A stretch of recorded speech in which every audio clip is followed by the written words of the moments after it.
नमस्कार, मी प्रसन्न जोशी. माझा विशेषमध्ये आपल्या सगळ्यांचं स्वागत. खरं तर ही वेळ बुलेटिनची असते, पण आज हा विषय इतका महत्त्वाचा आहे कारण लोकांच्या मनात संताप आहे, सर्वसामान्यांच्या मनात संताप आहे. सलमान खानला 2 दिवसापूर्वी शिक्षा ठोठावल्यानंतर आज त्याच्या शिक्षेला स्थगिती मिळालेली आहे आणि त्याला आता पुढची सुनावणी जून-जुलैच्या सुमारास होणार आहे. अंतिम सुनावणी जुलैमध्ये होणार आहे आणि यामुळे सलमानला वेळ मिळाला आहे आणि त्याच्याही पेक्षा या सगळ्या तपासातल्या काही अशा बाबींवरती सलमानच्या वकिलांनी बोट ठेवलेलं आहे की त्यामुळे एकूणच त्याच्यावर लावलेली कलमं, त्याला सुनावली गेलेली शिक्षा याला पूर्ण वेगळं वळण मिळू शकतं.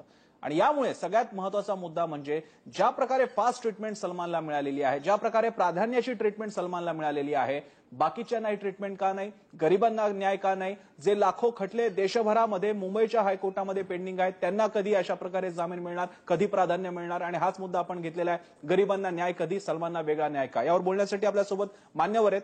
आपल्यासोबत आहेत दीपाली सय्यद, थोड्याच वेळात आपल्यासोबत असतील. अभिनेत्री आहेत अमित कारखानीस आपल्यासोबत आहेत, जे कायदेतज्ञ आहेत. याशिवाय श्रीधर वगळ सर आपल्यासोबत आहेत, निवृत्त पोलीस महानिरीक्षक आहेत, ते स्टुडिओमध्ये. त्यांचं स्वागत.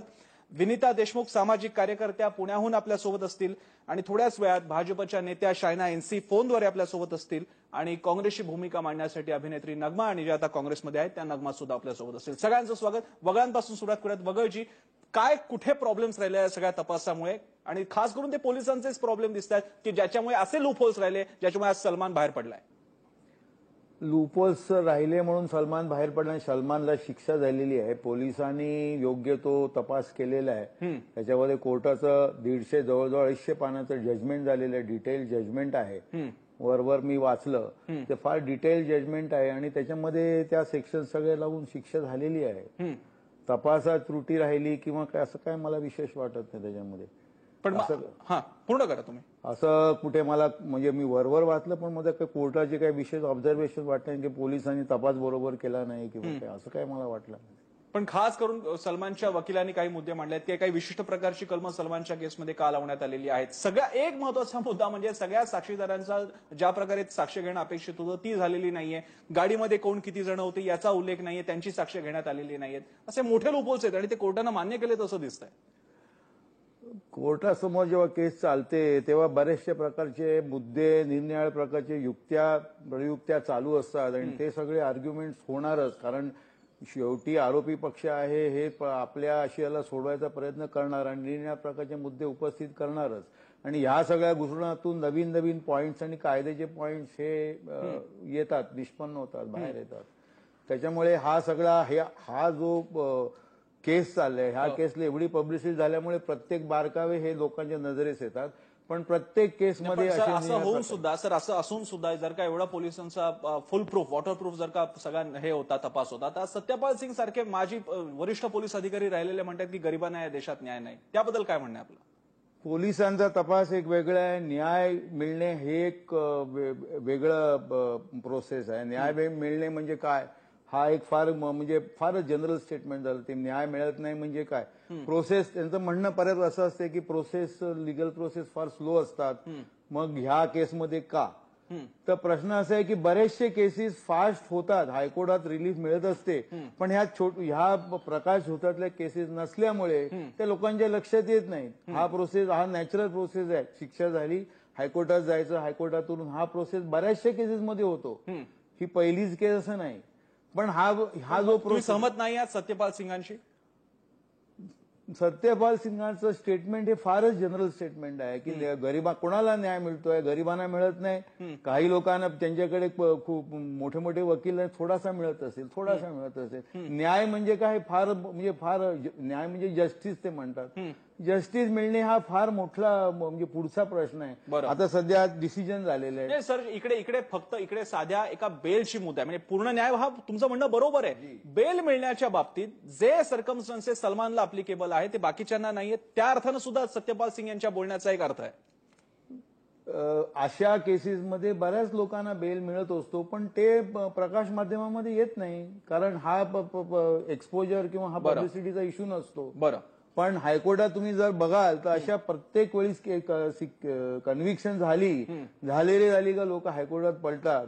मग हायकोर्ट डिसिजन देऊ शकते त्याच्यावर. आपल्यासोबत शायना एनसी आणि विनीता देशमुख सुद्धा आहेत. पहिल्यांदा शायना एनसींकडे जाऊया. शायना एनसीची सगळ्यात पहिली तुमची प्रतिक्रिया, सलमानला बेल मिळालेला आहे.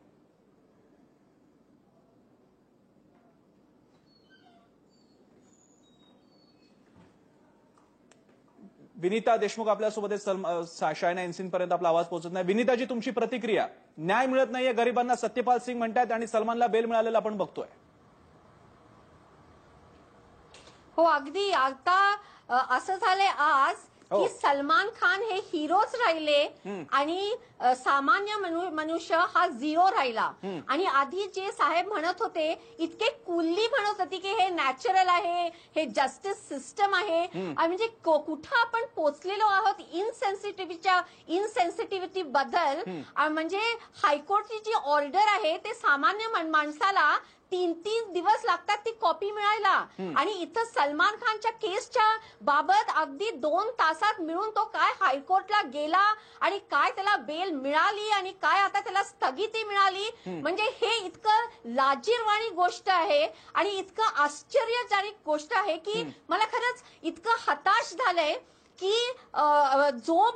ज्यांनी एका माणसाला मारून टाकलं, ज्यांनी पोलिसच्याकडून लपला तो मनुष्य, ज्यांनी 2-3-4 वर्षांनी एक ड्रायव्हर आणून ठेवला की ह्या माणसाने चालवलं होतं, सगळं इतकं त्यांनी गुन्हे केल्यावर आणि त्याच्यानंतर नुसतं पूर्ण आपल्या देशाने मीडियातर्फे ही केस हायलाइट केली, तरी सुद्धा त्याला जे आराम मिळायचं होतं, जे कम्फर्ट मिळायचं होतं ते सगळं मिळालेलं आहे. कारण तो सलमान खान आहे आणि तो जो गरीब व्यक्ती त्याला जाऊ दे. आणि त्यांचे मित्र पण म्हणतात की गरिबांनी रस्त्यावर झोपायचंच नाही, म्हणजे झोपला कुत्र्याची मौत मराल असंही म्हणतात. आणि काही म्हणतात हो, आणि अगदी, आणि काही म्हणतात की हो त्यांनी पैसे दिले, त्याच्याकडे पैसे होते म्हणून तो कोर्टात लढला. म्हणजे काय, पैसे ज्यांच्याकडे असतात ते लढतील आणि काहीही त्यांनी खून केला तरी त्यांच्यातर्फे जजमेंट जाईल. आणि जे सामान्य मनुष्य तो 10 रुपये, म्हणजे मी पण तेवढे पैसे मी देऊ शकत नाही कोर्टाला, कोटी रुपये, म्हणून मला नेहमी अन्याय सहन करावा लागतो. तर आज एकदम एस्टॅब्लिश झालेला आहे की हा जो देश आहे तो फक्त व्हीआयपी कल्चर, व्हीआयपी लोकांच्यासाठी आहे आणि सामान्य माणूसाला. विनीता, तुमच्या भावना मी समजू शकतो. तुमच्या भावना आज आपल्याकडच्या बहुसंख्य लोकांच्या भावना आहेत, ज्या विनीता तुम्ही बोलून दाखवत आहेत. पण आपण त्यातल्या कायदेशीर बाबींबद्दल सुद्धा बोलूयात. खरंच काय त्याच्यामध्ये पण काही मुद्दा आहे का? अमित कारखानीस आपल्यासोबत आहेत, कायदेतज्ञ. अमित जी, तुमची प्रतिक्रिया काय आहे? सलमानला ऍप्लिकेबल झालेले लूप होल्स, कायद्यातल्या तरतुदी बाकीच्यांना का नाही होत? गरिबांना न्याय का नाही मिळत? नाही, बघा, हा प्रश्न फार महत्वाचा आहे. म्हणजे मी असं अजिबात म्हणणार नाही की म्हणजे मी अजिबात असं म्हणणार नाही की प्रत्येक गरीब माणसाला आज या देशात न्याय मिळतो. ही गोष्ट खरी आहे की आज गरीब माणसाला किंवा सामान्य माणसाला, गरीब माणसाला सोडा, आपण सामान्य माणसाचं जरी उदाहरण घेतलं, म्हणजे माझ्यासारख्या किंवा तुमच्यासारख्या व्यक्तीला जरी आज न्याय मिळायचा झाला तर आज तो फार कठीण आहे. आज न्याय प्रक्रिया एवढी कंबरसम झालेली आहे की डिले होतात. आणखीन justice delayed is justice denied, हे सगळं, ही तर म्हण फार जुनी आहे. आणि त्यावर असं झालेलं आहे की आज तुमच्याकडे जर का पैसा असेल तर आज तुम्ही जे काम लोकांना 2-2, 3-3 वर्ष होत नाहीत, ती कामं 2-2 तासात पण होऊ शकतात. म्हणजे कुठेतरी काहीतरी ह्याच्यामध्ये तथ्य आहे. आणखीन मी पण पर्सनली, जर का तुम्ही मला वैयक्तिक माझं मत विचारलं तर मी पण ह्याच मताचं आहे की आज जर का तुमच्याकडे पैसा असेल तर तुम्हाला न्याय लवकर मिळेल, जर का नसेल तर तुम्हाला क्यू मध्ये थांबायला लागतं. हे कुठेतरी व्हीआयपी कल्चर जे आपल्या देशात आलेलं आहे त्याचा हा एक दुसरं रूप आहे असं तुम्ही समजू शकता. अमितजी, याबद्दल आपण काय करू शकतो? अमितजी, याबद्दल आपण काय करू शकतो? आपण, मला न्यायाधीशाच्या कंटेम्पचा इतका मोठा मुद्दा आहे की त्याच्या बाबतीत न्यायालय हवं तर राजकारण्यांना छडी उगारतं की तुम्ही कशा प्रकारे फ्रीडम ऑफ एक्सप्रेशन वेबसाईटवरती कसं नाही करू शकत वगैरे, बंधनं नाही आणू शकत. पण त्याच कोर्टाच्या बद्दल काही बोर्ड उभा केला की लगेच तुमच्यावरती कंटेम्पचं बोर्ड ते उगारतात. इथे सरळ सरळ दिसतंय, त्याच्या लूप होल्स असतील, कायदेशीर तरतुदी असतील आणि मिळालेला जामीन न्यायपूर्ण असेल, तो बाकीच्यांना काय नाही मिळत आहे? नाही, नाही, ह्याच्यामध्ये एक मात्र मी क्लॅरिफिकेशन देऊ इच्छितो, ते म्हणजे की आपण जजमेंट काय पास केले ह्याच्यावर आपण भाष्य करू शकत नाही, कारण काय ते एव्हिडन्सच्या आधारावर पास केलेलं जातं आणि दोन्ही पक्षांना ऐकल्यानंतर हे एव्हिडन्स झाल्यानंतरच जजमेंट मिळालं जातं. आज सलमान खानला बेल मिळाली किंवा नाही मिळाली, किंवा मिळाली ती का मिळाली ह्या विषयावर मी नाहीये, आणखीन त्या विषयावर मी भाष्यही करू इच्छित नाही, हे मी तुम्हाला स्पष्ट सांगू इच्छितो. बेल मिळणं हे मॅटर ऑफ राईट आहे, जेल ही एक्सेप्शन आहे, असं सगळ्यांना तो राईट एक्झिक्यूट करता येतो. कारखान्याची सगळ्यांना तो राईट एक्झिक्यूट करता येतो. लाख खटले आता या क्षणी प्रलंबित आहेत, सगळ्यांना बेल मिळतात का? 2-2 वर्ष खटले कोण प्रलंबित होतं? सगळ्यांना तो सलमान खान सारखा सगळ्यांना तो एक्झिक्यूट करता येत नाही, हे मी सुरुवातीलाच म्हटलेलं आहे. आणि इथे कुठेतरी न्याय प्रक्रिया आपली सुधारायला पाहिजे, सरकारला याची दखल घेतली पाहिजे, कोर्ट जास्त वाढवली पाहिजे, जेणेकरून पेंडन्सी कमी होईल, काहीतरी फॉर्म्युले डेव्हलप केले पाहिजेत आणि जेणेकरून जी लाखो केसेस ज्या पेंडिंग आहेत त्या कमी कशा होतील ह्याच्यावर विचार करणं पाहिजे. आज जर का तुम्ही मला विचारलं तर आज आपली न्यायपालिका आयसीयू मध्ये आहे आणि त्याला तुरंत काहीतरी औषधोपचार करण्याची गरज आहे. नाही, पण कारखान्याची इकडे गंमत आहे. जर का ही न्याय व्यवस्था आयसीयू वरती आहे, बेड रिडन आहे, तर ती तर सगळ्यांच्या बाबतीत फेल्युअर असली पाहिजे. पण इथे काही केसेसच्या बाबतीत extra ordinary fast track court आहे आणि काहींना इकडे मिळता साधा बेल मिळता वर्ष निघून जातात आणि तोपर्यंत त्यांची कस्टडी झाली असते. ही कुठली आयसीयू केस आहे? नाही, मला तर वाटतं की त्या दिवशी सुद्धा सलमान खान व्यतिरिक्त इतर किती जणांना बेल मिळाली हेही तुम्ही अॅनालाइज केलं तर जास्त बरं होईल. माझ्या मते त्या अॅनालिसिसमध्येच तुमचं उत्तर तुम्हाला मिळेल.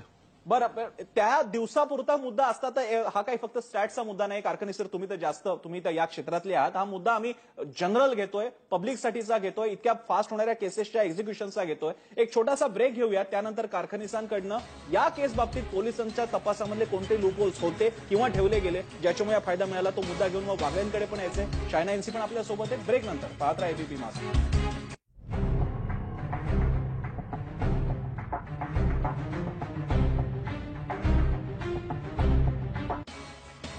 एक सदोष मनुष्यवध, जवळपास 13 वर्षांची सगळ्या खटल्याचा काळ, त्याच्यानंतर होणारी शिक्षा, 2 दिवसाचा पुन्हा मिळणारा जामीन आणि त्यानंतर 30,000वरती तुम्ही पुन्हा मोकळे असता जून-जुलैपर्यंत. हे असतं एखाद्या छानशा नेत्याचं किंवा एखाद्या अभिनेत्याचं लाईफ. आणि त्याचंच एक उदाहरण म्हणजे सलमान खान. या देशात गरिबांना न्याय आहे की नाही हा विषय आहे. आता आपल्यासोबत वगळ जी आहेत त्यांच्याकडे जाण्यापूर्वी एक मुद्दा फक्त कारखानिसांकडे क्लिअर करून घ्यायचा आहे. कारखान्याचे असे कोणते मुद्दे होते जे आज सलमानच्या वकिलांनी सुद्धा म्हणले, त्यातल्या काही विशिष्ट कलमांबद्दल ते बोलले, साक्षीदारांच्या जबाबाबद्दल ते बोलले, ज्याच्यामुळे हा आज प्रकार शक्य झालाय?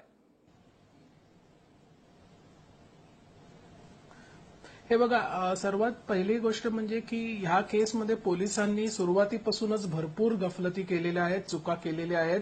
कितीतरी अशा चुका आहेत की ज्या अक्षम्य आहेत. आणखीन त्याच्यामुळे आज जी काही सुनावणी झाली बेलच्यावर, ते सगळेचे सगळे मुद्दे आज सलमान खानच्या सिनियर वकिलांनी ते मांडलेत कोर्टापुढे. आणखीन कुठे ना कुठेतरी याच्यामध्ये पोलीस खात्याकडनं 2002 पासूनच हलगर्जीपणा झालेला आहे. आपण वर्तमानपत्रात कन्सिस्टंटली वाचत आहोत की पोलिसांनी कशा गुफअप्स केल्या, मेन विटनेसेसना इंटरव्ह्यू केलं नाही, तो कमाल खान म्हणून जो बाजूला होता पाठी बसलेला त्यालाही त्यांनी एक्झामिन केलं नाही. अशा कितीतरी गोष्टी त्यांच्या हातनं झालेल्या आहेत की जेणेकरून त्याचा आज फायदा मिळालेला आहे. ही एक गोष्ट झाली. मला अजून एक अर्धा मिनिट द्या फक्त. अजून दुसरी महत्वाची गोष्ट म्हणजे की आज तो एवढे वर्ष बेलवर होता म्हणून त्याला ऍक्च्युली आज कोर्टाने एक्सटेंड केली आहे त्याची बेल. प्रत्येक आरोपीला अपीलच्या फाईल केल्यानंतर बेलचा एक अधिकार असतो. मी परत रिपीट करतोय की त्याला बेल मिळण्यावर माझा कुठचाही आक्षेप नाही. ती जी कायद्याची प्रक्रिया आहे ती बरोबर आहे, पण त्याला ज्या पद्धतीने बेल मिळाला आहे, त्याला जी व्हीआयपी ट्रीटमेंट मिळाली गेली आहे ती फार चुकीची आहे. अर्थात मी वगळांकडे जाण्यापूर्वी शायना एनसी आता आपल्यासोबत आलेल्या आहेत. शायनाजी, सगळ्यात पहिला प्रश्न, सत्यपाल सिंग म्हणतात या देशात गरिबांना न्याय मिळत नाही, खास रेफरन्स सलमान खान, तुमचं मत? परत विचारा जरा. शायनाजी, या देशात गरिबांना न्याय मिळतो असं तुम्हाला वाटतं? देखिए, मैं बिल्कुल मानती हूं कि बहुत सारे ऐसे अंडर ट्रायल्स हैं जहां जस्टिस डिलेड, जस्टिस डिनाइड है. लेकिन मुझे लगता है कि सलमान खान के केस में जो उन्होंने अच्छे वकील या उनके पैसे के ताकत से अच्छे वकील का इस्तेमाल किया, ये उनके खिलाफ आप नहीं इस्तेमाल कर सकते हैं, क्योंकि जब प्रोसिक्यूशन होता है तब डिफेंस अपने यहाँ से डिफेंस लॉयर्स भी बेहतरीन इस्तेमाल कर सकते हैं। हाँ, मैं सुबह से ये डिबेट सुन रही हूँ कि उनको बेल मिला है, कोई अन्य आदमी था तो उनको बेल शायद नहीं मिलता इस रफ्तार से, लेकिन ये पूरा जो डिबेट है हैव्स एंड हैव नॉट्स का शायद एक ढंग से सत्य जरूर है, क्योंकि बहुत सारे ऐसे केसेस हैं जहां हमने देखा है कि अंडर ट्रायल सालों साल चलते रहे। टाइम्स ऑफ इंडिया ने एक रिपोर्ट दिया था जहां एक व्यक्ति ने 200 रुपए छीने थे और उनकी बेल की जमानत 10,000 थी और इसलिए वो अभी तक जेल में है। तो मैं मानती हूँ कि ये सत्य है और सिस्टमैटिक चेंजेस की आवश्यकता है, लेकिन ये कहना कि सलमान खान के साथ एक ढंग से ट्रीटमेंट हुआ है, मैं मानूंगी कि गलत है, क्योंकि उन्होंने अपने बलबूते पे जो लीगल एक्सपर्ट्स की इस्तेमाल करना चाहिए था उन्होंने किया। विनीता जी, शायना एनसीन बद्दल तुमचं मत? एसी कम नाही, मी तेच तर म्हणते, म्हणजे शायना म्हणतायत की तुमच्याकडे पैसे असतील तर जरूर मग तुम्ही चांगले लॉयर्स आणू शकता, तुम्ही तुमच्याकडे जर पैसे नसतील मग त्या सलमानला कशाला दोष देता? अगदी म्हणजे त्यांनी सरळ व्यक्तव्य असं केलेलं आहे।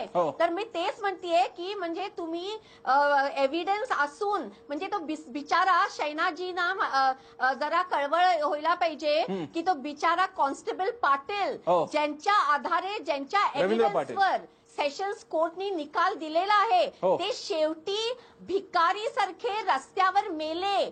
पोलीस फोर्सनी त्यांना काढून टाकलं, सॅक केलं, सस्पेंड केलं, कारण ते विटनेस म्हणून येत नव्हते कोर्टात आणि ते विटनेस मध्ये येत नव्हते कारण सलमानचे जे बॅटरी ऑफ लॉयर्स होते तर त्यांच्या माणसांनी इतकं छळलं त्यांना, इतकं त्यांना थ्रेट्स दिले आणि त्यांना सांगितलं की तुम्ही बदला तुमचं ते स्टेटमेंट, परंतु कॉन्स्टेबल पाटीलनी बदललं नाही आणि शेवटी 2 दिवसापूर्वी त्यांच्या मित्रांना सांगितलं की मला अत्यंत दुःख होते की माझ्या पोलीस फोर्सनी पण माझा सहभाग दिलेला नाही। तर शैनाजी ज्या म्हणतात त्या इतक्या चांगल्या पॉलिटिशियन आहेत, मी त्यांचा खूप आदर करते, पण आज परत तेच आहे की तुमच्याकडे पैसा असला तर तुम्ही खोटं बोलून त्या बिचारा गरीब मनुष्य मरू दे, कॉन्स्टेबल पाटीलला मारून टाकलं एका तऱ्हेने आणि तरी तुम्ही त्यांचा साईड घेता, हे कसला न्याय आहे? मी तेच म्हणते। आणि मग गव्हर्नमेंटनी पण असे बॅटरी ऑफ लॉयर्स द्यायला पाहिजे असे सामान्य माणसाला, का नाही देत? ते सामान्य माणसाचे एक्झॅक्टली। विनीताजी, तुमचा मुद्दा फार महत्वाचा आहे विनीताजी, पण तुमचा मुद्दा आपण कारखानिसांकडे घेऊन जाऊयात, पण त्यांच्याकडे जाण्यापूर्वी वगळ्यांना एक प्रश्न, वगळची हे जे सगळे लूप होल्स दिसत आहेत, ज्या प्रकारे रवींद्र पाटीलला ट्रीटमेंट करण्यात आलं, अशा अनेक घटनांमुळे sometimes do you feel ashamed of joining police force in your life? असं तुम्हाला वाटलं एक लाज ज्याची यावी ज्या पोलिसांची, ज्यांना अशा प्रकारे वागायला लागतं, लाखो लोकांना चढवत बसणारे, आज त्याच्या एक कोर्ट सारख्या एका फिल्ममध्ये सुद्धा दिसलेलं आहे, सलमान खानकडे बघा, फर्स्ट क्लास ट्रीटमेंट मिळते। पोलीस फोर्स टॉपिक थोडासा आपण डायव्हर्ट केलंय। पोलीस फोर्सला आम्ही काही कॉन्ट्रीब्यूट करावं म्हणून आम्ही आलेलो आहोत, तिथं त्यांना जॉईन झालो आणि त्यांच्या बरोबर गेलो किंवा असं काय झालं असं काय त्याच्या रवींद्र पाटील, मी पोलिसांना विषय डायव्हर्ट नाही झालेला, रवींद्र पाटील जरी टीबीने गेला असला तरी त्याचा इनडायरेक्ट खून हा पोलीस खात्यानेच केलेला आहे। नाही, असं काय म्हणता येणार नाही। विनीता देशमुख म्हणतायत असं। आपला टॉपिक असा होता गरिबांना न्याय भेटत नाही असा आपला। रवींद्र पाटील काय श्रीमंत होता, सलमान खान सारख्या काय गाड्या त्याच्याकडे होत्या, रवींद्र पाटील गरीब नव्हता? न्याय देवतेसमोर उभाच राहिलेला नाहीये, न्याय देण्याचा प्रश्न ती वेगळे मॅटर आहे आणि वेगळी केस आहे। तर पोलीस फोर्सनी त्यांना का सॅक केलं? तर इनडायरेक्टली त्यांनीच मारून टाकलंय। तुम्ही वगळजी, तुम्ही पण त्यावेळी होता? नाही, माझ्या केवळ मुद्दा घेऊन तुम्ही त्या रवींद्र पाटलाला एवढं कॉर्नर केलं की शेवटी तो अगदी त्याला कुटुंबाने ना जवळ घेतलं, पोलिसांनी त्याला अबॅन्डन केलं होतं, तरी सुद्धा तुम्ही समर्थन करताय? नाही, हे जे प्रकरण नंतर झालेलं आहे, माझं मी होलो किंवा माझा काय संबंध त्याची नाही। रवींद्र पाटील विटनेस होता, त्याचं पुढे काय झालं वगैरे वगैरे हा सगळे issues I do not know. तुमचा संबंध नसेल काय म्हणतात?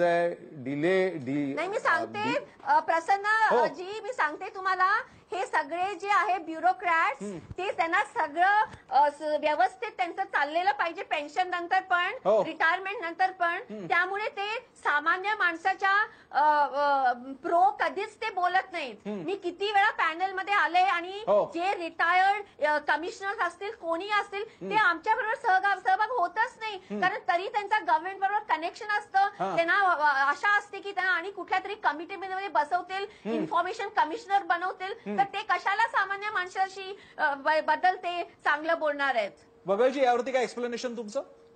आमचं एक्सप्लेनेशन असं नाहीये, त्याच्यामध्ये त्यांचे किती पोलिसांची संबंध आले आणि त्यांचा काय एक्सपिरियन्स आला याच्यावर आहे. हे जनरल स्टेटमेंटला काहीच अर्थ नाही. याच्यातले कोणती जनरल स्टेटमेंट्स आहेत? रवींद्र पाटीलला वाईट अवस्था कोणी आणून दिली? नाही, कोणी रवींद्र त्याच्या पाटलाचं काळजी नाही. घेतली आता नाही? रवींद्र पाटलांपासून पोलीस अधिकारी काही हे करतात, त्यांचं स्वतःच बघतात वगैरे वगैरे, हे जनरल स्टेटमेंट्स आहेत. आपण केस टू केस बोलूया, सलमानच्या केसबद्दल बोलूया, आपण तपासाबद्दल, परत फोन करा.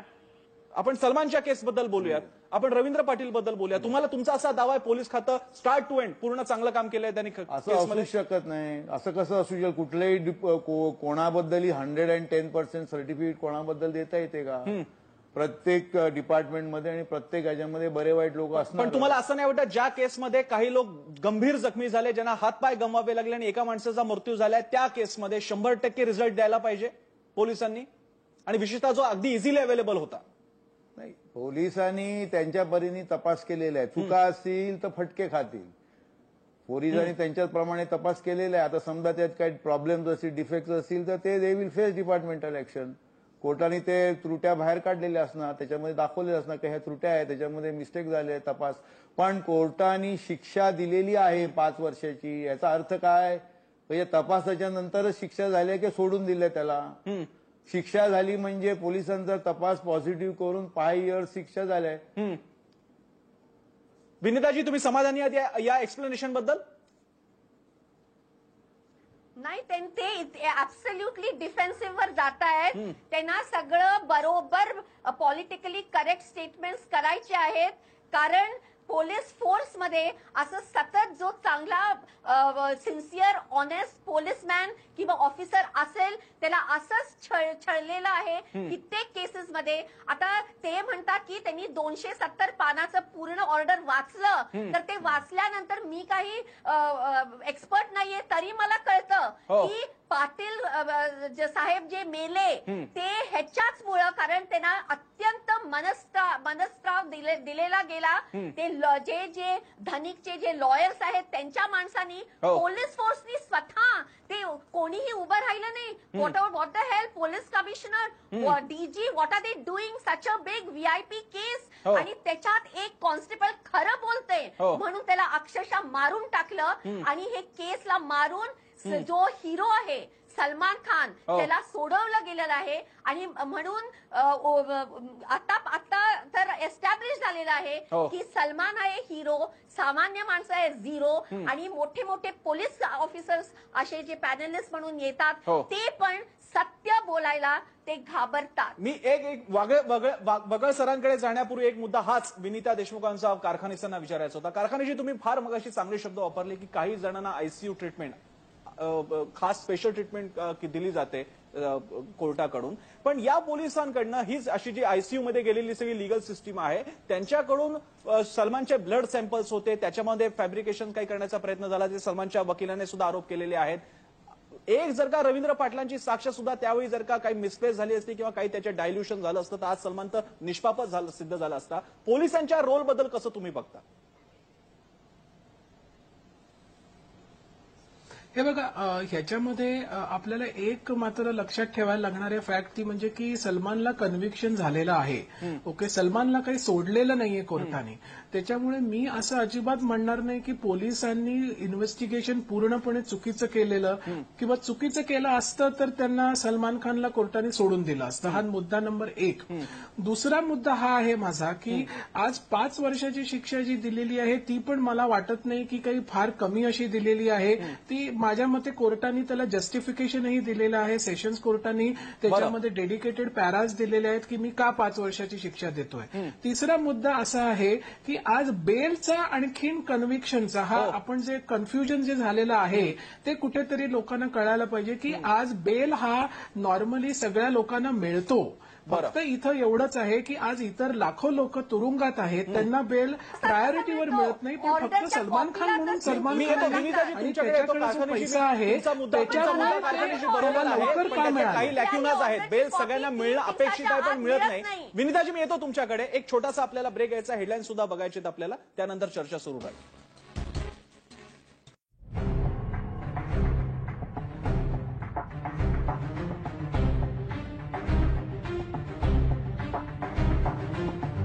आपण बघताय माझा विशेष, पण आता आपल्याला थेट जायचंय कोर्ट परिसरात, कारण तिथे सलमानच्या चाहत्यांवरती झालेली आहे लाठीचार्ज. सलमानचे चाहते आज मोठ्या प्रमाणात जमले होते सगळ्या कोर्ट परिसरामध्ये आणि तिथे इतक्या प्रमाणात ही गर्दी वाढलेली होती की ज्याच्यामुळे बहुधा पोलिसांना सगळी व्यवस्था कंट्रोलमध्ये आणण्यासाठी लाठीमार करावा लागलेला आहे. सलमानच्या चाहत्यांची दृश्य आपण काही वेळापूर्वीची बघतोय. सलमान खानची आज हाय प्रोफाईल केस, ज्याच्यामध्ये सलमानला बेल मिळणार की जेल हे निश्चित होणार होतं, ज्याच्यात त्याला बेल मिळालेला आहे. पण या निमित्तानं सलमान खान आल्यानंतर इथे चाहत्यांनी मोठ्या प्रमाणात दक्षिण मुंबईचा सगळा परिसर आहे आणि सलमान बहुधा परतीच्या मार्गावर असताना या ठिकाणी लोकांनी गर्दी केली सलमानला बघण्यासाठी. सलमान आपल्या गाडीतून पुढे चाललेला आहे, सगळा क्रू सुद्धा त्याच्यासोबत आहे. आपण वाहतूक नियंत्रणात आणण्यासाठी आणि लोकांना आवरण्यासाठी पोलिसांना काही प्रमाणात लाठीचार्ज करावा लागला. आपण दृश्य बघू शकतो. काल 2 दिवसापूर्वी जेव्हा सलमानच्या बाबतीत गुन्हा सिद्ध होऊन शिक्षा ठोठावली गेली त्यावेळी सुद्धा सलमान राहतो त्या गॅलेक्सी अपार्टमेंटच्या बाहेर तोबा गर्दी होती, मोठ्या संख्येने लोक जमले होते आणि तिथे सुद्धा काही प्रमाणात पोलिसांना लाठीचार्ज करावा लागला, लोकांना पांगवावं लागलं होतं. आणि आज सुद्धा आपण बघतोय सरळ सरळ सलमानच्या गाडीच्या भोवती जमलेले लोक. और इसी के साथ फिर एक बार घर पहुंच गए हैं अभिनेता सलमान खान. बेल पाने के बाद में उनकी धमाकेदार. आणि आपल्याला आत्ताच माहिती मिळालेली सलमान खान घरी सुद्धा पोहोचलाय. दरम्यान ही ताजी दृश्य ज्याच्यामध्ये आपण बघतोय पोलिस हटवतायत सगळ्या चाहत्यांना. सलमान खानचे फॅन्स, सलमानच्या मागे पळणारे फॅन्स आवरण्यासाठी त्यांना पोलिसांनी करावा लागला त्यांना लाठीचार्ज.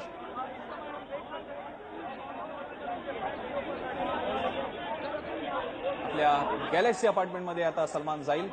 काही वेळापूर्वीची दृश्य आहेत ज्यामध्ये सगळ्या ठिकाणी या सगळ्या परिसरात त्याच्या घराचाच परिसर दिसतोय जिथे मोठ्या संख्येनं खूप मोठ्या संख्येनं लोक जमलेले.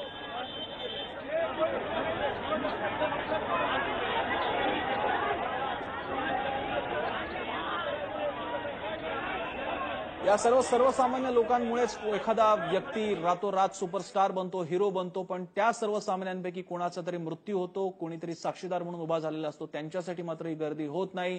त्यामुळे एकीकडे न्याय व्यवस्थेच्या बद्दल बोट ठेवत असताना या फॅन्सच्या वेडेपणाबद्दल सुद्धा कधीतरी बोट ठेवायची वेळ बहुधा आलेली आहे. पोलिसांनी चाहत्यांवरती सौम्य लाठीचार्ज केलेला आहे कंट्रोलमध्ये आणण्यासाठी. काल 2 दिवसापूर्वी सुद्धा कोर्टाच्या परिसरात, आज सुद्धा कोर्टाच्या परिसरात आणि आता तर सलमानच्या घराच्या परिसरात सगळे जमलेले दिसत आहेत. सलमान बाहेर आलेला आहे आणि पुन्हा एकदा बेल मिळाल्यानंतर सलमान आता घरी.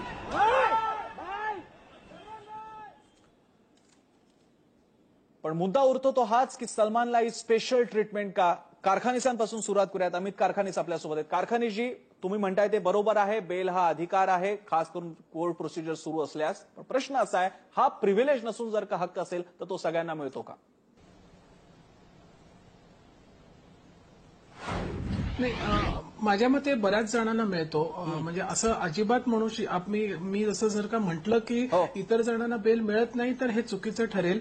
जो केस त्याची नीट मांडतो, आणखी ज्यांनी चांगले वकील केलेले आहेत किंवा इव्हन सामान्य माणसाला सुद्धा बेल मिळतो असं मी अजिबात म्हणत नाहीये. पण आज हा सगळा घटनाक्रम जो घडला हा गेल्या 2-3 दिवसाचा, त्याच्यामध्ये कुठेतरी मला असं जाणवलं की प्रत्येक व्यक्तीने सलमान खान हा व्यक्तिगत सलमान खान आहे ह्या दृष्टिकोनातून हा सगळा निर्णय बघितलेला आहे. आणि त्याला जी व्हीआयपी ट्रीटमेंट मिळालेली आहे ही निव्वळ तो सलमान खान आहे म्हणून त्याची केसच्या मेरिट विषयी मी अजिबात भाष्य करू इच्छित नाही. मी जजमेंट विषयी काही बोलू इच्छितो. तुम्ही त्याच्याबद्दल नका, काही हरकत नाहीये. जजमेंट बद्दल बोलता येणार नाही इथपर्यंत मान्य आहे कारखानीजी. पण अर्जन्सी कशी ठरते? अर्जन्सी आणि प्रेफरन्स, प्राधान्य बरोबर. आणि व्यक्तिगत महत्व हे कसं ठरतं Urgency नेमकं? आज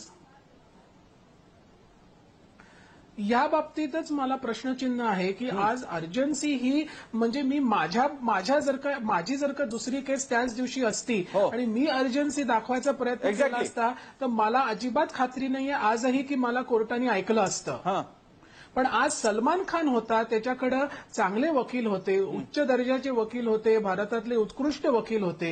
आणखीन त्यांच्या नॉलेज विषयी किंवा त्यांच्या कॉम्पिटन्स विषयी कोणाचीही शंका नाहीये इथे आज. पण आज निव्वळ त्याच्या फेस व्हॅल्यूला बघून कदाचित त्याला एंटरटेन केलेलं गेलेलं आहे बरं. असं माझं वैयक्तिक म्हणणं आहे. मला इकडे एक शायना एनसीनं इथे प्रश्न आहे. शायना एनसी आता आपल्यासोबत आहे. शायनाजी एक आपल्यासोबत वकील पण आहेत, ते पण म्हणतायत की जजमेंट बद्दल नाही पण अर्जन्सी बद्दल क्वेश्चन आहे. कोर्टाने हा अर्जन्सी कशा प्रकारे निर्धारित केली? आपण एका पॉलिटिकल पार्टीशी, सत्ताधाऱ्यांशी संबंधित पर्सनॅलिटी आहात, तुम्ही काय म्हणाल याबद्दल? नहीं, लेकिन आप कैसे सवाल कर सकते हैं कि ऑनरेबल जज या कोर्ट्स ने क्या तय किया है? जब सेशंस कोर्ट में देशपांडे जी ने अपना बयान दिया तब जी। भी सबने स्वागत किया, स्वीकार किया, कोई टिप्पणी नहीं थी. अब जब बेल मिला है प्रावधान के हिसाब से, क्योंकि जैसे कि ऑनरेबल जज ने आज कहा कि culpable homicide not amounting to murder, जी। इस प्रावधान में जो आप किसी को जेल भेजना चाहते हैं तो it has to be an absolute water type case, और उन्होंने इसके प्रति टिप्पणी की. तो मुझे नहीं लगता है कि किसी ने कोई भी स्पेशल फेवर सलमान खान के प्रति दिखाया है. एक सिस्टमैटिक प्रोसीजर के दरमियान ऑनरेबल कोर्ट्स ने जो बेल दिया है, उन्होंने साथ साथ ये भी कहा है कि जुलाई एंड में ये केस का कंक्लूजन जरूर होगा. जी। तो मैं मानती हूँ कि it is as per courts end as per the law to take its course, and as for him, as a law-abiding citizen, for him to abide. शायनाजी, तुम्ही आमच्यासोबत राहत, आपल्यासोबत वगळजी आहेत. वगळजी, हा जो काही प्रेफरन्स, ही काय अर्जन्सी आहे, ह्याच्यामध्ये पोलिसांनी जे दाखल केलेली कागदपत्र आणि सगळी कारवाई आहे त्याच्यामधल्या लूप होल्समुळे ही मिळाली आहे? नाही, असं असते. हे जेव्हा डिसाईड होते कन्व्हिक्शनच्या नंतर, जेव्हा बेल वगैरे डिसाईड होतो, तेव्हा कोर्ट काही कागदपत्र, इन्व्हेस्टिगेशन एवढं डिटेलमध्ये काही बघत नाही. काही ब्रॉड इश्यूजवर त्यांना वाटलं का ह्याच्यामध्ये काही आहे तर रिलीफ देतात, आणि बऱ्याच केसेसमध्ये रिलीफ कन्व्हिक्शन नंतर देतात. बेलवर असतो लोक, आणि नंतर मग परत नंतर हिअरिंग नंतर ते बेल हे करायचं, किंवा हे काही कन्व्हिक्शनच्या विरुद्धचं अपील नाहीये किंवा हे काही सेट असाइड वगैरे असं नाही. हा फक्त ह्या पर्टिक्युलर पिरियडमध्ये आम्ही ऐकेपर्यंत एक टेम्पररी रिलीफ आहे. त्याचा त्यांना काय पुढे फायदा होणार नाही. समजा बोलले नाही हे आम्हाला काही पटत नाही, you will have to go to jail, you will have to go to jail. मग त्याच्यानंतर मग सुप्रीम कोर्ट हाच पर्याय आहे. आणि ह्या लिगल डिस्प्यूट्स मधून नवीन नवीन कायद्याचे निरनिराळे कंगोरे आणि निरनिराळे लेवल्स आणि इंटरप्रिटेशन बाहेर येतात. पण म्हणजे वगळजी, मला एक मगासपासून दिसतंय, विथ ड्यू रिस्पेक्ट टू, आणि हा तुमच्याबद्दलचा पर्सनल एलिगेशन मुळीच नाहीये, पण वगळजी मला एक लक्षात येतं, तुम्ही पोलिसांना खूप डिफेंड करताय. तुम्ही कार्यक्रम सुरू झाल्यापासून पोलिसांना इतकं डिफेंड करतायत की तुमचं म्हणणं जे काय केलं ते कोर्टाने केलेले पोलिसांचा संबंध नाही. ऍक्सिडेंट झाल्यानंतर पोलीस येणार स्पॉटवर, नंतर पोलीस तपास करणार. पोलिसांच्या जर चुका असतील तर कोर्ट त्याच्यावर ताशेरे ओढते आणि त्याप्रमाणे डिपार्टमेंटल ऍक्शन घेतली जाते. आणि त्या केसच्या सगळ्या व्हॉट एव्हर प्लस मायनस जे काय तपास झालेले आहे त्याच्यानंतर कोर्टाने कन्व्हिक्शन दिलंय. तेव्हा कागदपत्र न बघता किंवा पर्टिक्युलर डिटेल्स न बघता पोलिसांनी चुका केल्या वगैरे वगैरे हे कसं काय? पण मग 13 वर्ष लागले ह्याला कारणीभूत न्याय प्रक्रिया का पोलिसांच्या काय तुमचा कॉम्पिटन्स? नाही, निरनिराळे वकील आणि हे निरनिराळ्या प्रकारचे ऑब्जेक्शन्स टाकतात, अपील टाकतात. हा सेक्शन लावू नका, तो नका लावू, परत कोर्टात जा, हायकोर्टात जा, सुप्रीमला जा, परत असं हे प्रोसेस चालू होते. त्याच्यामुळे डिले होतो कोर्टात. डिले कोर्टात का होतो आणि तो कसा काढायचा हा एक सेपरेट प्रश्न आहे. त्याला सोल्युशन्स आहेत, पण आज असेल चर्चेचा विषय तर बोलू त्याच्याबद्दल. विनीता देशमुख आपल्यासोबत आहेत. विनीताजी, एक साधारणपणे अमित कारखानीस आहेत, ते तटस्थपणे मुद्दे मांडतात आणि वगळ पण आहेत, पण एक बोलण्यातून दिसतंय विनीताजी विनीता देशमुखांशी आपला संपर्क तुटलेला, आपण जाऊया त्यांच्याकडे पुन्हा एकदा. अमित कारखानीसांकडे. अमित कारखानीशी एक ह्याच्यातला मुद्दा होता तो म्हणजे या शेवटच्या 2-3 दिवसातली जी सगळी कार्यवाही झाली, जे मुद्दे सलमान खानच्या वकिलांनी मांडलेले आहेत आताच्या हायकोर्टात, ज्याच्यामुळे बेल मिळालेला आहे, काय त्याचा विचार आपल्या पोलिसांनी किंवा सरकारी वकिलांनी केला नव्हता असं म्हणता येईल आपल्याला? नाही, मला वाटत नाही असं आपल्याला म्हणता येईल. To be very honest with you, मला असं अजिबात वाटत नाहीये की याच्यामध्ये पोलिसांनी काही चुकीचं काम केलेलं आहे किंवा कुठेतरी लॅप्स आहे, हे मला मान्य आहे. कारण काय की 5 वर्षाची शिक्षा ही कदाचित जास्तही झाली असती, पण ते आता आपल्याला जजमेंट बघावं लागेल, त्याच्यामधनं कळेल की एक्झॅक्टली पोलिसांनी कुठं चुका केल्या आणि कुठं नाही. पण प्रायमा फेसी असं दिसतंय की एकंदरीत त्यांनी इन्व्हेस्टिगेशन केलं, ते काही 100% चुकीचं नव्हतं, म्हणून त्याला 5 वर्ष का होईना शिक्षा मिळाली आहे. हा एक मुद्दा झाला. दुसरा मुद्दा असा आहे की अपील हे सगळेजण करतातच आणि सगळ्यांना तो हक्कच दिलेला आहे, तो घटनेने दिलेला आहे, तो कायद्याने दिलेला आहे. त्याच्यामुळे अपील हा प्रत्येक कन्व्हिक्शनच्या अगेन्स्ट होतो आणि अपील झाल्यानंतर प्रत्येक व्यक्ती ही बेल ऍप्लिकेशन करतेच करते. आणि त्याच्यामुळे त्याला आज जो बेल मिळालेला आहे तोही रुटीन कोर्समध्ये मिळालेला आहे. तो गेले 13 वर्ष बेलवरच होता. आता अजून काही महिने तो राहील किंवा अजून काही वर्ष राहील, जिथपर्यंत हायकोर्ट अपील डिस्पोज ऑफ करत नाही. त्याच्यामुळे या पुढच्या फक्त एवढंच आहे, मध्ये ह्या सगळ्या घटनाक्रमामध्ये जसं मी मगाशी म्हटलं तसं अर्जन्सीचा हा जो विषय आहे तो मला कुठेतरी खटकतो. आणि तिथे म्हणजे माझ्या अनुभवावरनं मी सांगू इच्छितो की आज आम्हाला जरी अर्जन्सी दाखवायची झाली तरी आम्हाला बरेच प्रश्न विचारले जातात, पण ह्या बाबतीत मात्र प्रश्न न विचारताच लगेच हिअरिंग झालं आणि लगेच रिलीफ मिळाला. हे कुठेतरी मला थोडं खटकतंय. पण कारखान्याची याची दाद कुणाकडे मागायची? याची दाद कुणाकडे मागायची? तुम्ही कोर्टाच्या वरती बोट ठेवू शकत नाही, पण मग दाद कुणाकडे मागायची? प्रेफरन्स ठरवायची? मला एक सांगा, आपल्या देशामध्ये न्याय मिळणं ही व्यवस्था मेकॅनिझम आहे का तो चान्स आहे? चान्स आहे का मेकॅनिझम आहे? नाही, चान्स आहे असं नाही म्हणता येणार, मी असं अजिबात म्हणू शकत नाही. पण आज जर का ह्या सगळ्याची जर का आपल्याला कुठं तक्रार करायची असेल तर आज ह्या घटकेला तरी काही असं मेकॅनिझम नाही आहे. नॅशनल ज्युडिशियल अकाउंटेबिलिटी कमिशन जर का झालं, जर का उद्या सुप्रीम कोर्टाने त्याला परवानगी दिली तर कदाचित एक फोरम मिळेल ह्या सगळ्या गोष्टी उचलायला. पण तोपर्यंत तरी मला वाटत नाही की आपण ह्या गोष्टीवर काही करू शकतो. तुमच्यासारख्या प्रसार माध्यमांच्या मार्गानेच ह्याच्याविषयी आवाज उठवला जाऊ शकतो. आणखीन कुठेतरी कायद्यामध्ये तरतूद करणं गरजेचं आहे की अशा केसेस फास्ट ट्रॅक व्हायला पाहिजेत. आज 13 वर्ष केस चालते, इथेच कुठेतरी आपली हार आहे असं मला वाटतं. आपल्या सिस्टीमचा कोलॅप्स झालेला आहे हे इथेच कळतंय की आज एखादी केस 13 वर्ष चालते आणि तो माणूस 13 वर्ष बेलवर होता. आज इथंच आपल्याला कुठेतरी इंट्रोस्पेक्शन करण्याची गरज आहे की असं का होतं. कारखान्याची एका नाण्याच्या दोन बाजू दिसत आहेत. एक वगळ्यांना विचार, मी तुमच्याकडे परत येतो. वगळची इकडे एका नाण्याच्या दोन बाजू आहेत. एक, जेव्हा केस चालू असते तेव्हा ती इतकी लांब होते की तिला 13 वर्ष लागतात आणि जेव्हा निकाल लागतो त्यावेळी बेल पटकन 2-1 दिवसात मिळतात. दोघांचा बेनिफिशियरी एकच माणूस आहे, सलमान खान. सलमान खानला 13 वर्षांमध्ये फिल्म्स कंप्लीट करता येतात, करिअर नीट राहतं आणि जेव्हा गळ्यापर्यंत येतं आणि जेव्हा आरोप सिद्ध होतात तेव्हा त्याला बेल सुद्धा पटापट मिळतात. याच्यामध्ये ज्युडिशियरीच्या जजमेंटबद्दल न बोलता, कारण तो कॉन्टेम्प्ट आहे, पण तरी सुद्धा ज्युडिशियल व्यवस्थेतले लूप होल्स आणि जोडीला पोलीस या दोघांच्यामुळे सलमान मोकळा झालेला आहे. दरवेळी केस चालू असताना आणि झाल्यानंतर सुद्धा. नाही, आपलं असं म्हणणं आहे का त्यांनी अपील करूच नये, त्यांनी ताबडतोब जेलमध्ये स्वतः दाखल व्हावं? प्रत्येक माणूस आपल्या फ्रीडमसाठी अपीलसाठी करणारच. आणि हा खेळ किती दिवस? पण त्याचा फ्रीडम डिझर्व करतो की नाही हे कोण ठरवणार? नाही, त्या माणसाला तो फ्रीडम द्यावा की ठरवू शकत नाही आणि आपणही ठरवू शकत नाही. कोर्टाने ठरवलंय त्याच्याबद्दल. कोर्टाने ठरवलेलं आहे. आपण मॉब मेंटॅलिटीमध्ये जाता येणार नाही. 100 लोक म्हणतात ह्याला का आतमध्ये करा म्हणून, त्याला आतमध्ये करावं का कोर्टाने किंवा परस्पर? किमान प्रेफरन्स बद्दल बोलत असताना शेवटची काही मिनिटात मला कारखान्याकडे पण जायचंय. हा प्रेफरन्स ठरत असताना काय पार्ट आहे याच्यात? पोलिसांचा पण काय रोल आहे? कसला प्रेफरन्स संबंध? बेलच्या बाबतीतला जो प्रेफरन्स आहे, जो परवा पण आपल्याला बघायला मिळाला, यावेळी सुद्धा बघायला मिळाला. बेल रेग्युलरली प्रत्येक माणूस, जसं वकील महोदयांनी सांगितलं, प्रत्येक माणूस हा बेल आणि ह्याच्यासाठी अपील करतो आणि बऱ्याच लोकांना मिळते. पण ही हाय प्रोफाईल केस असल्यामुळे ते हायलाइट होते. बेल असं प्रावधान आहे, असं व्हाईट अँड ब्लॅक मध्ये आहे का की हाय प्रोफाईल केसेसना प्रेफरन्स दिला पाहिजे? हाय प्रोफाईल केसेस दोन्ही बाजूनी कट होतात. एका बाजूनी त्याचं विक्टिमायझेशन पण होते आणि एका बाजूनी त्याला बेनिफिटही मिळते. दोन्ही बाजूनी होतात. हाय प्रोफाईल केसेसमुळे माणूस सुटतो असं नाही. हाय प्रोफाईल केसनी माणूस विक्टिमाइजही होतो. मीडिया ही विक्टिमाइज करते, त्याला कोण बोल्ड डिसिजन घेऊ शकत नाही त्याच्याबद्दल. तेव्हा दोन्ही बाजूनी आहे. ते दोन्ही बाजूनी त्याचे वाईट आणि चांगले इफेक्ट दोन्ही होतात. मी हाच प्रश्न अमित कारखानेसांना सुद्धा विचारतो. कारखान्याची पुन्हा तोच प्रश्न, अर्जन्सी कशी ठरते? कुणाच्या केसला कसं प्राधान्य द्यायचं? कोर्ट ठरवतं कसं? आणि हे ब्लॅक अँड व्हाईट मध्ये आहे का? नियमन कोर्ट बुक ऑफ लॉ मध्ये आहे का? नाही, नियमांमध्ये तर सगळ्यांना एकच ट्रीटमेंट मिळाली. कायदा हा सगळ्यांना एकच लागू आहे. आणखीन कायद्याच्या नजरेमध्ये सगळे एकच आहेत असा हा नियम आहे. आणखीन हा नियम बऱ्याच टू ग्रेट एक्सटेंट हा पाळलाही जातो. मी असं अजिबात म्हणत नाही की हे सगळं जे काय होतं हे रोज होतं. ही एक वन ऑफ केस आहे. ही सलमान खानची केस आहे म्हणून त्याच्यामुळे आपण आता एवढे याच्यावर चर्चा करतो.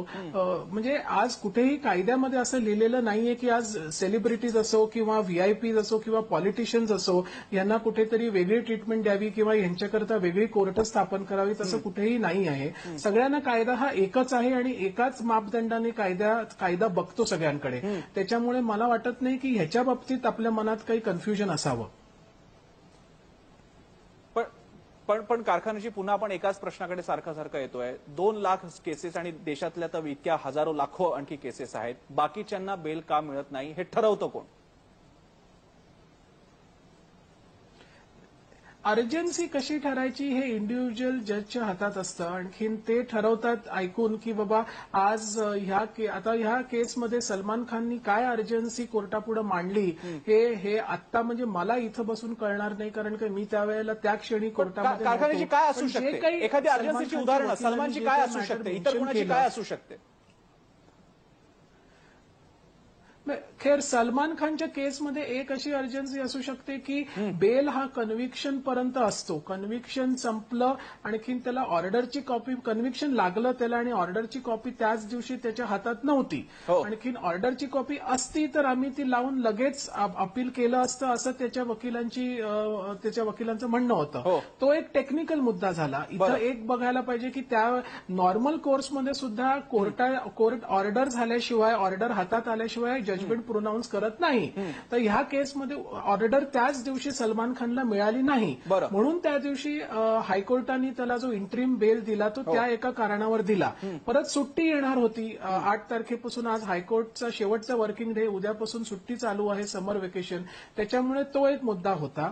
आणखीन तिसरा मुद्दा आहे असा की सलमान खानच्यावर कदाचित कितीतरी 1000 कोटी रुपयांचे म्हणजे सिनेमे असतील किंवा त्याच्यावर कदाचित बऱ्याच लोकांचे बिझनेसेस अवलंबून असतील. अशा दृष्टिकोनातून त्यांनी कदाचित अर्जन्सी मांडली असावी. म्हणजे हा प्रश्न खरा सलमान खानच्या वकिलांनी जास्त चांगलं उत्तर दिलं असतं तुम्हाला. पण मी त्यावेळेला नव्हतो कोर्टामध्ये. नॉर्मली अर्जन्सी किती ग्रॅव्हिटीची आहे आणखीन अर्जन्सी किती ग्रॅव्हिटीची आहे हे ऍक्च्युअली जज ठरवतात. तर या बाबतीत आपण एक मात्र कळायला पाहिजे की मी तुम्हाला मगाशी पण म्हटलं की आज त्या दिवशी किती इतर केसेसना अर्जंट हिअरिंग दिलं गेलं हे तुम्ही जर का फाइंड आउट केलं तर तुम्हाला तुमच्या प्रश्नाचं उत्तर ताबडतोब मिळेल. विनिताजी तुम्हाला काही पॉइंट रेस करायचा आहे? मग तुम्ही सांगा ते उत्तर. याला मला एक ऍड करावं. बोला बघूजी बोला. कोर्ट प्रोसिजरमध्ये असं असते प्रत्येक कोर्टामध्ये स्टार्टिंगला साधारण 11च्या सुमारास एक 15-20 मिनिटं आणि 3च्या सुमारास एक 15-20 मिनिटं अर्जंट मॅटर्स आणि अर्जंट ऍडमिशन मॅटर्स असं प्रोसिजरच आहे. जरा काय लवकर सांगायचंय अमुक आहे समोर 5-10 लोक 10-15 जी लोक असतात त्यांचं प्रत्येक यांच्यासमोर जनरली एक असं प्रोसिजर आहे की अर्जंट काय आहे चला 15-20 मिनिटात सांगा कुठले मॅटर्स आहेत काय मग बघतो. असं नाही की ह्या केस आली म्हणून काय कोर्टाने हिअरिंगला घेतलं. हे त्यांच्याकडे स्टार्टिंगला 11 वाजता आणि 3 वाजता जनरली एक ऍडमिशन प्रोसिजरच आहे त्यांचं. पण मग अर्जंट क्लेम केल्यानंतर सगळ्या केसेसचं हिअरिंग होतं. प्रत्येकाला विचारतात मग ठीक आहे मग हे ऐकू तसं वगैरे. प्रत्येकाला छोटं बारीक डिसिजन देतात त्याच्या. असं करूया तसं करूया वगैरे वगैरे. ठीक आहे हे मी बघतो सांगतो ठीक आहे टेम्पररी आहे 3-4 महिन्याचा खेळ आहे पुढचा पुढे. अर्जन्सी आहे की नाही हे फक्त कोर्ट ठरवतं. पण कारखानीजी एक XYZ माणूस आणि एक सलमान खान आहे. कोणाची अर्जन्सी कोणत्या डेप्थ पर्यंतची याचा कॉल कसा काय घेता येणार? म्हणजे तुम्ही एकीकडे म्हणताय आपल्याकडे मेकॅनिझम आहे, आपल्याकडे आपल्याकडे रिटर्न बुक आहे, बुक ऑफ लॉ आहे, पण त्याचवेळी तुम्ही पुन्हा जजमेंटल पण आहेत. म्हणजे कोर्ट काय करणार हे त्याच्या इच्छेवर ठरणार. म्हणजे एक कोर्ट जो निर्णय घेईल तो दुसरा घेईलच असं नाही. म्हणजे इथे सब्जेक्टिव्हिटी येते आणि म्हणजे इथे अन्याय होऊ शकतो याची तरतूद तयार होते. हे बघा आपल्या घटनेमध्ये हे बघा, आपल्या घटनेमध्ये हे डिस्क्रिशन जजना दिलेलं आहे, हे कोर्टांना दिलेलं आहे आणि जशी घटना आहे, जशी कॉन्स्टिट्यूशन आहे आणि जसे अधिकार जजेसना दिलेले आहेत त्या दृष्टिकोनातनं हे बघायला पाहिजे. आज जर का एखाद्या जजना तो अधिकार असेल तो त्यांनी वापरलेला आहे या केसमध्ये आणि आपल्याला जर का तो मान्य नसेल तर कुठेतरी आपल्याला घटना दुरुस्ती करून ते अधिकार काढून घ्यायला पाहिजेत त्यांच्याकडनं. जर का ते डिस्क्रिशन काढून घेतलं तर उद्या असे निर्णय, अशी ट्रीटमेंट कदाचित मिळणार नाही. हा एक सोपा याच्यामधला एक हा सोपा मार्ग आहे याच्यामधला, की आज जर का घटनेने एखाद्या व्यक्तीला अधिकार दिले असतील तर ते अधिकार आहेत आणि तो त्यांनी ज्युडिशियस वापर केलेला आहे त्याचा. म्हणजे आज अर्जन्सी काय आहे किंवा किती सिरियस अर्जन्सी आहे हे एक्सक्लुझिव्ह डिस्क्रिशन जजचं असतं. आणखीन जजच ठरवतात की ह्याच्यामध्ये एंटरटेन करायचं की नाही करायचं. बरं, विनीताजी तुमची शेवटची कमेंट. मला हे म्हणायचं की एक मुद्दा जो आलेला नाही तो आहे बॉलिवूड फ्रॅटर्निटीची मेंटॅलिटी. आय मीन ते सगळे पिक्चर्स जे ते दाखवतात ते सामान्य माणसाला कसं न्याय मिळावा ह्याच्यावर ते पिक्चर्स काढतात. पण जेव्हा सलमान खान दोषी आहे त्याला ते ट्विट करतात, त्याच्या साथ देतात आणि नुसतं म्हणतात की सलमान खाननी 46 कोटी रुपये डोनेशन दिलेत म्हणून तो चांगला मनुष्य आहे आणि वगैरे वगैरे असं ब्लॅकमेल करून सगळे जे हे फॅन्स आहेत त्यांना ब्लॅकमेल केलेलं आहे की कुठंतरी त्यांच्या मनात घातलेलं आहे की सलमान खान यांनी 50 कोटी रुपये चांगल्या डोनेशनसाठी दिलेले आहेत म्हणून तो चांगला मनुष्य आहे. आणि पिक्चर मध्ये एक दाखवतात आणि आता ऋषी कपूर सोडून ऋषी कपूरनी फक्त जबरदस्त ट्विट्स केलेले आहेत.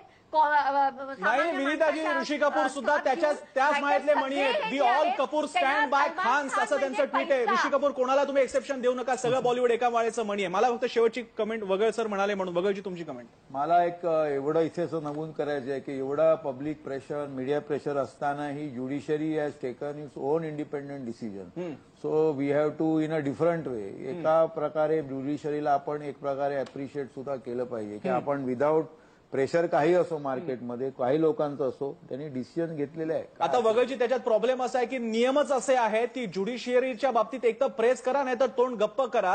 कारण एकदा मुद्द्यांमध्ये घुसायला गेलो तर सगळ्यांच्या अडचणी होऊन बसतील. त्यामुळे एकच पर्याय आहे, एक तर प्रेस करा. तुम्ही प्रेस करण्याचा निर्णय घेतलाय, आम्ही ठरवून न बोलण्याचा निर्णय घेतलाय, कारण तसं केलं तर कंटेंट ऑफ कोर्ट होईल आणि आम्हाला त्या कोर्ट कचऱ्यांसाठी सध्या तरी वेळ नाहीये. कार्यक्रमाच्या शेवटी सलमान खानने फार आव आणत स्वतःचा एक ब्रँड उभा केला, बेईंग ह्युमन. पण कधी कधी बेईंग स्पेशल ह्युमन असणं हे जास्त फायदेशीर असतं, हे त्याच्या चाहत्यांनी आणि बेईंग ह्युमनचे टी शर्ट घालणाऱ्यांनी नीट लक्षात घ्यावं. त्याचं उदाहरण आज आपल्याला दिसलेलं आहे. आजच्या या चर्चेसाठी आपल्याला सगळ्या मान्यवरांनी वेळ दिला, आपण त्यांचे आभार मानूयात. चर्चेमध्ये आपण इथे थांबतोय. पाहत राहा एबीपी माझा.